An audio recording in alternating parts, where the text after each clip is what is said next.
Bonjour, bienvenue sur canalgourmandise.fr. Aujourd'hui, une recette comme autrefois faisaient nos grands-mères. Une tarte aux fraises, mais attention, pas d'artifice, 100% fruits. Il vous faudra donc 250 grammes de jolies fraises. Alors, la saison des fraises est très simple. Avec le printemps arrive la gariguette. Et puis, vous pourrez ensuite consommer ces fruits tout à fait délicieux et goûteux jusqu'au mois de juillet-août. Nous allons, pour réaliser cette tarte, avoir besoin de confiture. 3-4 belles cuillères à soupe de confiture de fraises ou encore de fruits rouges ou de groseilles. Une petite poignée d'amandes pilées que nous ferons légèrement dorer et torréfier tout à l'heure au four. Et dans ce four que vous allez préchauffer à 180 degrés, nous allons cuire une jolie pâte feuilletée que vous aurez étalée dans votre moule. Et vous aurez pris soin, bien évidemment, à la fourchette, de la piquer juste auparavant. Alors, première opération réalisée, nous allons faire donc cuire notre pâte feuilletée. Alors, je vous le rappelle, vous l'avez étalée dans votre moule, légèrement piquée comme ceci à la fourchette. Nous allons recouvrir notre pâte d'un papier sulfurisé car nous allons en effet la cuire à blanc. Alors, vous étalez bien votre papier sulfurisé dans le moule. Et puis vous allez y ajouter des petites lentilles, des haricots secs que vous allez correctement répartir. Ça va faire du poids sur le papier et ça va éviter pendant la cuisson que la pâte ne remonte. Nous allons enfourner donc cette pâte pendant une quarantaine de minutes dans votre four à 180 degrés, thermostat 6. C'est parti!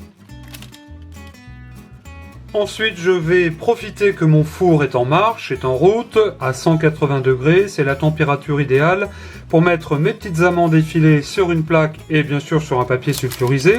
Et puis je vais les mettre à torréfier, à griller pendant quelques minutes pour qu'elles soient légèrement dorées. Voilà, quelques minutes après, nos amandes sont prêtes, vous le voyez, elles sont juste légèrement dorées, elles vont dégager tout leur parfum. Ça apportera un petit croustillant en plus tout à l'heure dans notre tarte aux fraises. Alors, s'agissant des fraises maintenant, je vous conseille de ne pas les laver à grande eau. Juste les rincer sous l'eau, bien sûr, si vous le souhaitez.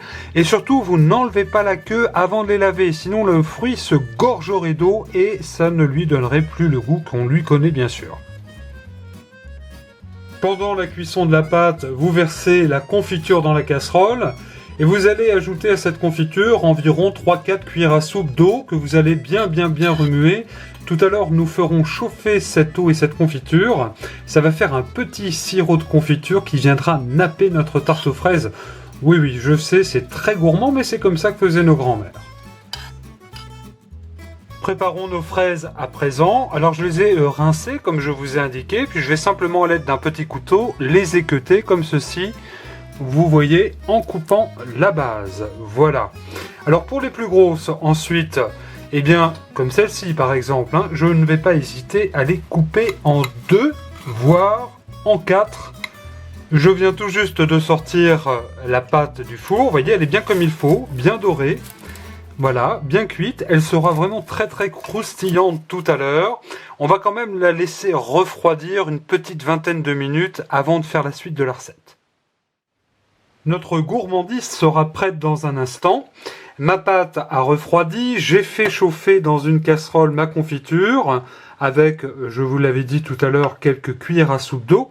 Et je vais venir napper comme ceci au pinceau le fond de ma tarte. Ça va apporter bien sûr un petit côté encore plus gourmand. Un petit côté sucré, c'est de la confiture de fraises. Vous pouvez prendre, je vous le rappelle, une confiture de groseille, une confiture de fruits rouges, ça se prête très bien.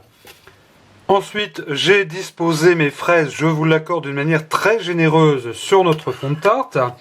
Et puis je vais venir à l'aide d'une cuillère à soupe arroser de notre sirop de fraises cette tarte qui va être tout à fait succulente. Voilà, donc on en met vraiment bien partout.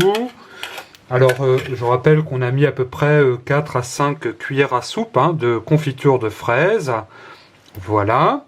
Et puis, je vais venir quand même finir à l'aide de mon pinceau. Alors, vous remarquerez bien sûr que dans ma confiture, il y a des fruits. Comme c'est une confiture de grand-mère, bien évidemment, elle est très gourmande. Voilà, donc je termine au pinceau de napper mes fruits, comme ceci.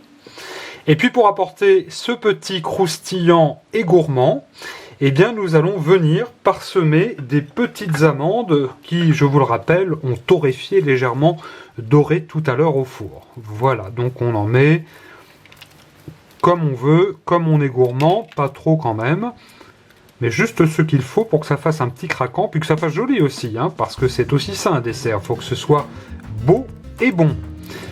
Voilà, notre recette de tarte grand-mère 100% fruits est terminée. Regardez comme elle est belle. Elle sera croustillante, fondante avec ses fraises de saison. Je vous invite à vous régaler comme nous et à consulter toutes nos recettes sur canalgourmandise.fr. Sans oublier bien sûr de vous abonner à notre chaîne YouTube. Régalez-vous et à bientôt.